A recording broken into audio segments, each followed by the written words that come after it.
Hi, in this video I want to talk about the problem of back EMF, and it's totally related to Faraday's law of induction. Now, Faraday's law of induction says there's an EMF induced anytime there's a change in the magnetic flux passing through a loop of wire. And in the case of a coil, we'd multiply the change in flux through one loop by the total number of loops that we have in that coil.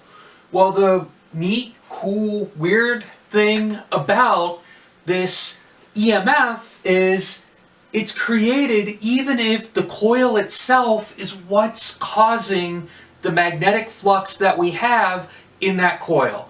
So this is an example of what's called self-induced EMF. So if you run a current through a coil, it creates a magnetic field inside. You take away that current, the magnetic field has to go away. Well, as that magnetic field goes away, you're going to get an EMF across the coil.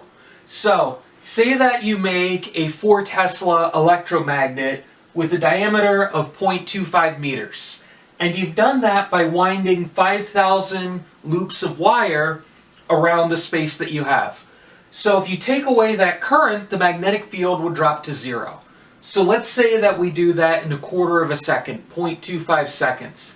What sort of EMF would we expect to see across that coil?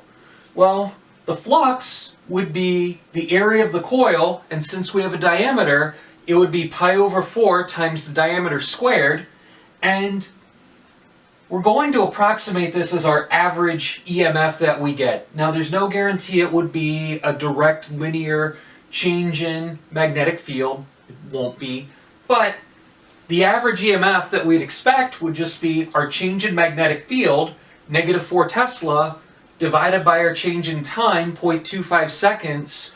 So we'd be changing our magnetic field by negative 16 Tesla per second. So I take that, I multiply by my area, and I multiply by the 5,000 loops, and that means the total EMF in this coil would be equal to 3,900 volts. Now, this is the reason why with electronics, anytime anything has a dial, instructions almost always say turn the dial all the way down before turning on or off that device.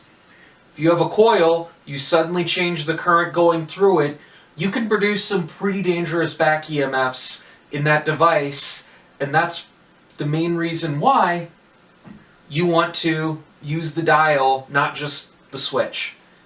Thanks for watching.